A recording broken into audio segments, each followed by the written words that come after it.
الرحلة الأخيرة. شعر جمال الدين الواحدي. نبأ عظيم هز كل كياني، والدمع أغرق في الأسى وجداني. هم صبية خرجوا وكان يقودهم شغف التحام الموج بالشطآن. أمي متى نطأ الرمال؟ متى فتجيبهم بالضم والأحضان. لم يبق إلا ساعة أو نصفها، فتأهبوا للموج يا صبياني. وهناك كانت طفلة بجوارهم، حملت مع الأغراض بضع أماني. أن تجمع الأصداف، ترسم رسمة في الرمل، ترسمها بلا ألوان، وتحدث الأقران بعد رجوعها عن قصة الأمواج والحيتان. وتعانقت أحلامهم في رحلة ملأى بضحكات الصبا الرنان، وتزاحمت فوق الجباه بشائر وربيع شوق مورق الأغصان.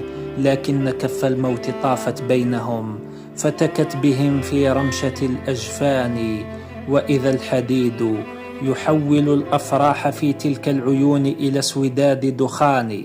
صرخت طفولتهم فضج الكون وارتجت كواكبه من الأحزان. سقطت حقائبهم تبعثرت المنى، ونفوسهم فاحت شذا الريحان. يا ويح أم كان آخر عهدها قبلا تودع زهرة البستان. لا بحر لا رمل ولا أصداف قد جمعت، ولا لعب مع الأقران.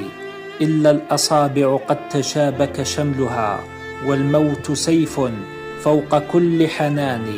رحلوا وكان من الضحايا ثلة أخرى من الأطفال والشبان. أمسوا حديث الناس بعد رحيلهم، وغدت مآقي الأهل كالوديان. والعلمة الثكلى تشيع قلبها في كل نعش أبيض الأكفان. لكنها الأقدار يمضي حكمها، من ذا يعارض حكمة الرحمن؟ فارحمهم يا ربنا وتقبل الأرواح في علياء خير جنان. أنزل على دمع الأهالي رحمة، واغسل سواد الحزن بالإيمان. واقبل دعاء بني الجزائر كلهم، من أوجعتهم حرقة الفقدان.